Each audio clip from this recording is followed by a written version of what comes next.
अस्सलाम वालेकुम। उम्मीद करता हूँ आप सब खैरियत से होंगे। Welcome to the YouTube channel principles of law. आज का हमारा टॉपिक है वॉइड एंड वॉइडेबल एग्रीमेंट्स और कॉन्ट्रैक्ट्स, जिसको हम कॉन्ट्रैक्ट एक्ट 1872 के अंदर डिस्कस करेंगे। देखेंगे कि वॉइड एग्रीमेंट्स कॉन्ट्रैक्ट्स कौन से होते हैं और वॉइडेबल एग्रीमेंट्स कॉन्ट्रैक्ट्स कौन से होते हैं और इन दोनों के दरमियान डिफरेंसेस क्या हैं, और इसके कुछ एग्जांपल्स भी देखेंगे। सबसे पहले इसका इंट्रोडक्शन देखते हैं। लॉ ऑफ कॉन्ट्रैक्ट 1872 जो है, जो कॉन्ट्रैक्ट एक्ट 1872 है, वो डील करता है कमर्शियल ट्रांजैक्शंस के साथ। मतलब जितने भी कारोबारी लेन देन है, कॉन्ट्रैक्ट एक्ट उसके अंदर एक अहम किरदार अदा करता है। और जो कॉन्ट्रैक्ट एक्ट है वो मर्केंटाइल लॉ की एक इम्पोर्टेंट ब्रांच है, एक अहम शाख है। अब मर्केंटाइल लॉ भी वही कारोबारी कवानीन है सारे। कॉन्ट्रैक्ट होता क्या है? कॉन्ट्रैक्ट के अंदर बेसिकली दो या दो से ज्यादा पार्टीज लीगल अरेंजमेंट करती हैं, वो आपस में कोई मुआहिदा करती हैं, और फिर वो जो मुआहिदा है, वो जो उनका एग्रीमेंट है, वो जब इनफोर्सेबल बाय लॉ हो जाता है, जब कानून के अंदर वो लागू हो जाता है, तो फिर वो कॉन्ट्रैक्ट बन जाता है। अब कॉन्ट्रैक्ट लॉ जो है वो लीगली बाइंड करता है पार्टीज को कि वो पार्टीज वो अमल करेंगी जिसकी वो पाबंद है करने को, जो उन्होंने आपस में मुआहिदा किया है। या फिर अगर उन्होंने मुआहिदा किया है किसी काम को ना करने का, तो फिर वो उसी तरह ही उस काम को नहीं करेंगी। उस टेन्योर के दरमियान, उस टाइम पीरियड के दरमियान, जो टाइम पीरियड उन्होंने अपने कॉन्ट्रैक्ट के अंदर तय किया है। मिसाल के तौर पे दो पार्टीज ने कॉन्ट्रैक्ट किया है कि एक पार्टी उनको कपड़ा फराहम करेगी और दूसरी पार्टी उनको बदले में जो भी पैसे देगी, या फिर बदले में उनको कोई और चीज अगर फराहम करेगी, तो वो उनका कॉन्ट्रैक्ट एक साल का हुआ है कि वो एक साल के लिए वो एक पार्टी दूसरे को कपड़ा देगी और दूसरी पार्टी उसको पैसे देगी। तो वो जब साल पूरा होगा तो उनका वो कॉन्ट्रैक्ट खत्म हो जाएगा, लेकिन उस साल के अंदर अंदर वो कानूनी तौर पे पाबंद है एक दूसरे को कपड़ा देने के और पैसे देने के लिए।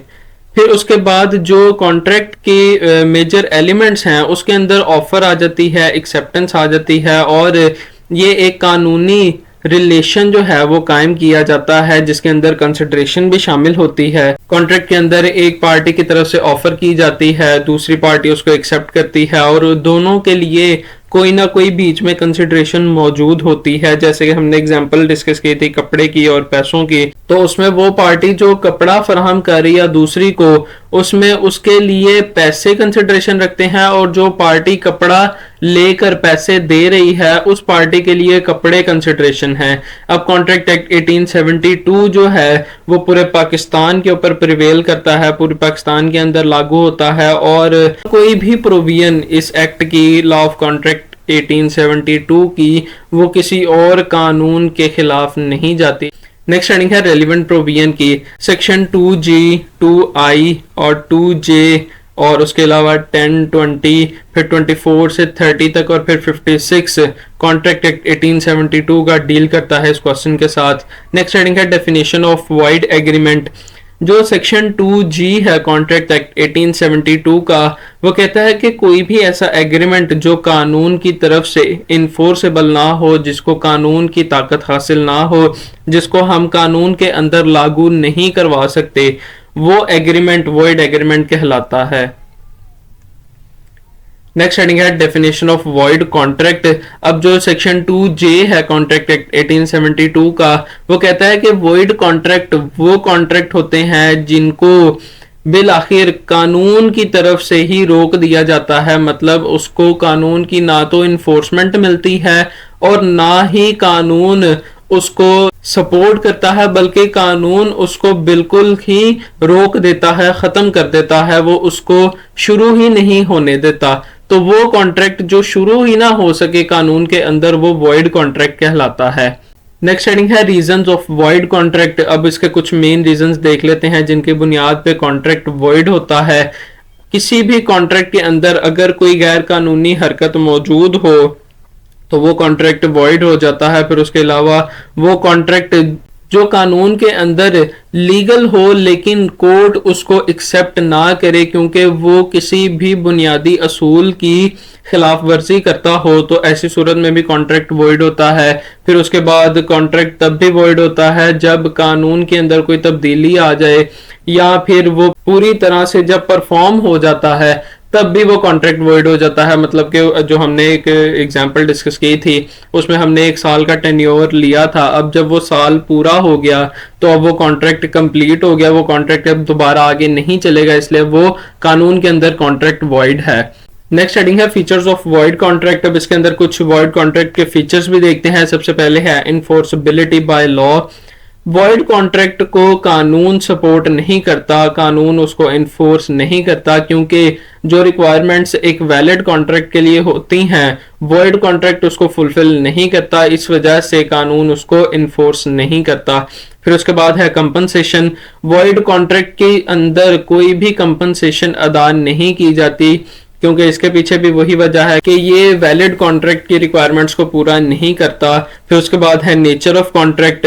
अब अगर नेचर की बात करें तो जो वॉइड कॉन्ट्रैक्ट है वो पब्लिक पॉलिसी के खिलाफ होता है, इसी वजह से इसको वॉइड करार दिया जाता है। फिर उसके बाद है no legal rights. Void contract कोई भी लीगल राइट क्रिएट नहीं करता, इसके पीछे भी वही रीजन है कि ये जो कॉन्ट्रैक्ट है वॉइड ये वैलिड कॉन्ट्रैक्ट की रिक्वायरमेंट्स को पूरा नहीं करता, इस वजह से इसके अंदर भी कोई लीगल राइट क्रिएट नहीं होता। फिर उसके बाद है no obligation on any party. अगर कोई भी कॉन्ट्रैक्ट किया जाता है और वो कॉन्ट्रैक्ट वैलिड होता है तो वो दोनों पार्टीज के ऊपर कोई ना कोई ऑब्लिगेशन क्रिएट करता है। अगर उस एग्जांपल की बात की जाए जो हम डिस्कस कर रहे हैं तो उसमें एक पार्टी के ऊपर ऑब्लिगेशन है, उसके ऊपर ये जिम्मेदारी है कि उसने कपड़ा फराहम करना है, और दूसरी पार्टी के ऊपर ये ऑब्लिगेशन है कि उसने टाइम पे पैसे अदा करने हैं। लेकिन अगर कॉन्ट्रैक्ट वॉइड होता है तो वॉइड कॉन्ट्रैक्ट किसी भी पार्टी के ऊपर किसी भी किस्म की ऑब्लिगेशन क्रिएट नहीं करता। नेक्स्ट हेडिंग है एग्जांपल ऑफ वॉइड कॉन्ट्रैक्ट।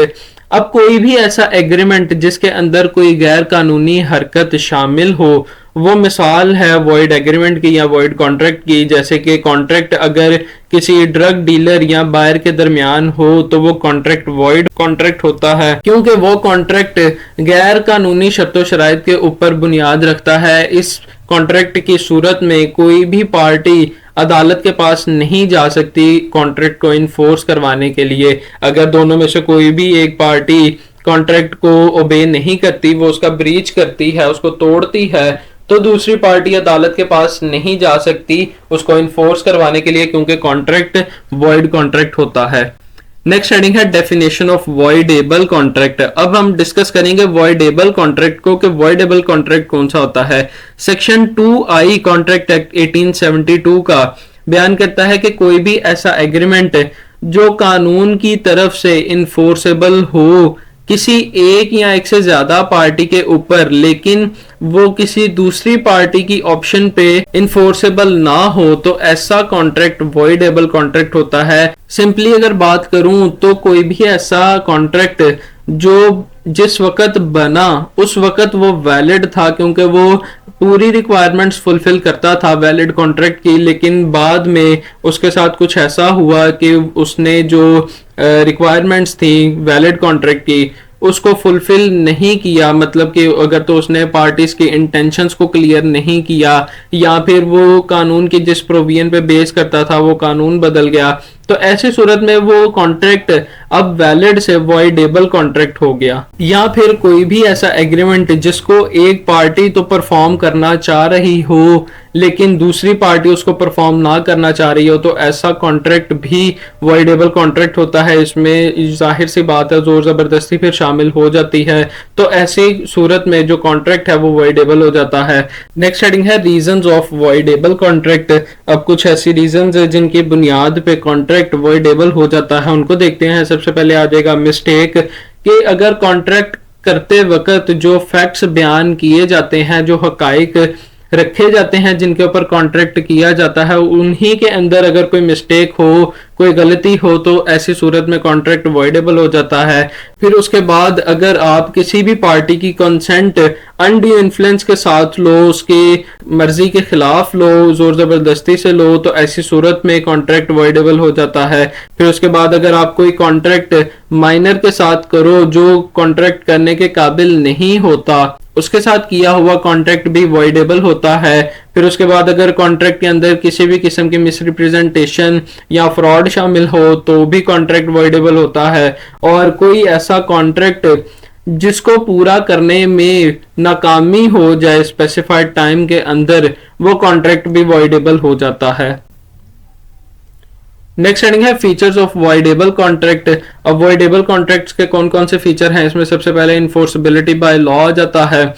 अब इन्फोर्सेबिलिटी बाय लॉ के अंदर डिस्कस करें तो जो वॉइडेबल कॉन्ट्रैक्ट है वो डेफिनेशन के अंदर भी बयान किया गया है कि ये कॉन्ट्रैक्ट किसी एक या एक से ज्यादा पार्टी की ऑप्शन पे इन्फोर्सेबल होता है, लेकिन किसी दूसरी पार्टी के ऊपर अगर उसकी ऑप्शन को देखा जाए तो ये इन्फोर्सेबल नहीं होता। नेक्स्ट है कंपनसेशन। अब वॉइडेबल कॉन्ट्रैक्ट के अंदर कंपनसेशन दी जाती है एक पार्टी की जानिब से दूसरी पार्टी को अगर कॉन्ट्रैक्ट को कैंसिल किया जाए। फिर उसके बाद नेचर ऑफ कॉन्ट्रैक्ट। जो वॉइडेबल कॉन्ट्रैक्ट है ये पहले वैलिड कॉन्ट्रैक्ट होता है जब तक इसको किसी एक पार्टी की तरफ से अवॉइड नहीं किया जाता। जब कोई एक पार्टी इसको अवॉइड करती है, इसको तोड़ती है, तब ये कॉन्ट्रैक्ट वॉइड हो जाता है। फिर उसके बाद आ जाएगा लीगल राइट्स। जो वॉइडेबल कॉन्ट्रैक्ट है वो दोनों पार्टीज को लीगल राइट्स प्रोवाइड करता है कि वो क्लेम करें कि अपनी जो कॉन्सेंट उनसे ली गई है वो अनड्यू इन्फ्लुएंस की बुनियाद पे ली गई थी। मतलब इसके अंदर अगर कोई एक पार्टी अदालत के पास जाती है और वो कहती है कि इस कॉन्ट्रैक्ट को इन्फोर्स करवाया जाए, तो जो दूसरी पार्टी है जिसकी कंसेंट अनड्यू इन्फ्लुएंस के साथ ली गई है, जोर जबरदस्ती के साथ ली गई है, वो इस राइट को क्लेम कर सकती है कि जनाब मेरी तो कंसेंट ही इसके अंदर शामिल नहीं, ये तो जोर जबरदस्ती की बुनियाद पे कॉन्ट्रैक्ट किया गया है। फिर उसके बाद है voidable at the option of one party. अब वो कॉन्ट्रैक्ट वॉइडेबल हो जाता है एक पार्टी की ऑप्शन पे जिसकी कंसेंट ही जोर जबरदस्ती के साथ ली गई हो, जिसकी वजह से कॉन्ट्रैक्ट वॉइड हो जाता है। नेक्स्ट हेडिंग है एग्जांपल्स ऑफ वॉइडेबल कॉन्ट्रैक्ट। अब इसके कुछ एग्जांपल्स देख लेते हैं। कोई भी ऐसा कॉन्ट्रैक्ट एग्रीमेंट जो आप अनसाउंड माइंड पर्सन के साथ करो, या कोई भी ऐसा कॉन्ट्रैक्ट एग्रीमेंट जो अनड्यू इन्फ्लुएंस की बुनियाद पे हो, या फिर कोई भी ऐसा कॉन्ट्रैक्ट एग्रीमेंट जिसके अंदर फ्रॉड या मिसरिप्रेजेंटेशन शामिल हो, या फिर कोई भी ऐसा कॉन्ट्रैक्ट एग्रीमेंट जो आप माइनर के साथ करो, वो वॉइडेबल कॉन्ट्रैक्ट होता है। नेक्स्ट हेडिंग है difference between void and voidable contract. Enforceability के हवाले से देखें तो void contract enforceable by law नहीं होता, लेकिन voidable contract enforceable by law होता है किसी एक पार्टी की ऑप्शन पे। फिर उसके बाद कंपनसेशन के हवाले से देखें तो वॉइड कॉन्ट्रैक्ट के अंदर कंपनसेशन नहीं अदा की जाती, लेकिन वॉइडेबल कॉन्ट्रैक्ट के अंदर कंपनसेशन अदा की जाती है। लीगल इफेक्ट्स देखें तो वॉइड कॉन्ट्रैक्ट के कोई लीगल इफेक्ट्स नहीं होते, लेकिन वॉइडेबल कॉन्ट्रैक्ट के लीगल इफेक्ट्स होते हैं जब तक उसको अवॉइड ना किया गया हो। जब कॉन्ट्रैक्ट अवॉइड कर दिया जाए तो फिर उसके लीगल इफेक्ट्स खत्म हो जाते हैं। फिर उसके बाद ऑब्जेक्शन के तौर पे देखें तो वॉइड कॉन्ट्रैक्ट के अंदर कोई भी पार्टी एक दूसरे के क्लेम के ऊपर ऑब्जेक्शन राइज नहीं कर सकती, लेकिन वॉइडेबल कॉन्ट्रैक्ट के अंदर वो ऑब्जेक्शन राइज कर सकती हैं एक दूसरे के खिलाफ। फिर उसके बाद टाइम फैक्टर आ जाएगा। वॉइड कॉन्ट्रैक्ट जिस टाइम बनता है वो उसी वक्त से ही इनवैलिड होता है, लेकिन जो वॉइडेबल कॉन्ट्रैक्ट है वो जब तक अवॉइड ना किया गया हो तब तक तो वो वैलिड रहता है, लेकिन जब उसको अवॉइड कर दिया जाए तब वो वॉइडेबल कॉन्ट्रैक्ट हो जाता है। लास्ट में हमारे पास कंक्लूजन आ जाएगी। तो उम्मीद करता हूँ आपको आज का मेरा लेक्चर पसंद आया होगा और ये आपके लिए काफी हेल्पफुल भी साबित होगा। जाते जाते आपसे रिक्वेस्ट है कि चैनल को सब्सक्राइब करें, बेल आइकन पे प्रेस करें और इस वीडियो को, इस लेक्चर को अपने दोस्तों के साथ ज्यादा से ज्यादा शेयर करें। जज़ाकल्लाह। अल्लाह हाफिज।